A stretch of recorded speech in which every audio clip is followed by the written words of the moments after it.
Dobrý deň, vítam vás na polnom dni Lipčanok spoločnosti Bayer. Dnes tu predstavujeme technológiu úpravy osiva kalibráciou. Táto úprava osiva kalibráciou je pod menom Acceleron Precision. Mám tu na ukážku štandardné osivo a kalibrované. Toto kalibrované osivo je pre testovateľov, ktorí využívajú presné sedačky na presný výsev osiva. Mám tu na ukážku štandardné osivo, kde je vidieť väčšie a menšie osiva alebo semienka na ukážku, a potom kalibrované, ktoré je kalibrované na 2,2 mm. Na pohľad je viditeľný rozdiel medzi tými osivami. Dôležité je ale tá kalibrácia. Tá kalibrácia z pohľadu využitia sejačiek na presný výsev, aby každé semienko vo výsevnom valčeku bolo zasiaté na presnú vzdialenosť a na určenú vzdialenosť. Mám tu takúto ukážku jednotlivých síť. Tu je sito s 2 mm otvormi, 2,5 a 3 mm otvorom. Tu je štandardné osivo s HTS-kou 5,2, Acceleron Precision, čiže kalibrované osivo, má približne HTS-ku 7.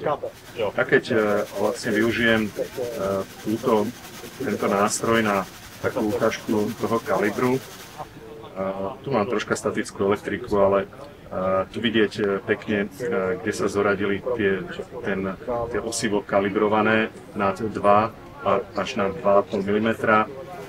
To osivo, ktoré má HTS 5,2, sa zostalo nad sitami 2 mm, ale je tu prepad, určitá frakcia tu prepadla vlastne po 2 mm, ktorá môže práve robiť technologické alebo technické problémy pri sejbe, pri tej presnej sejbe. Roku predávať pri hybridov DK Exaura a DK Excited. A táto technológia presnej sejby si myslím, že je jednou z ciest, ako získať opäť profitabilnejší pri testovaní repky. Odporúčame pri tom kalibrovanom osive výsevok 0,7 výsevnej jednotky na hektár. To znamená 35 rastlín na metri štvorcovom. Pri tejto technológii sú rastlinné repky rovnomerne v tom poraste, majú rovnomernú rozprestretie a vďaka tomu lepšie na jeseň majú lepší priestor, lepšie využívajú živiny, využívajú slnečné zrenie.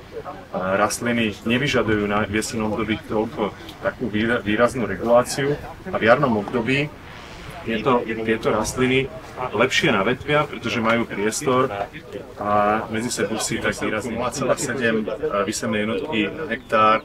Testovateľ ušetrí určité financie aj na rozdiele výsevku a taktiež ušetrí práve na ďalších vstupoch do porastov, či už je to regulácia v jesennom období, potom fungicídna ochrana, pretože tie porasty siate na presný výsevok s nižším počtom rastlín nevytvoria si takú vnútornú mikroklímu tak výraznú ako prerostené porasty, a tým pádom tlak chorôb je oveľa nižší.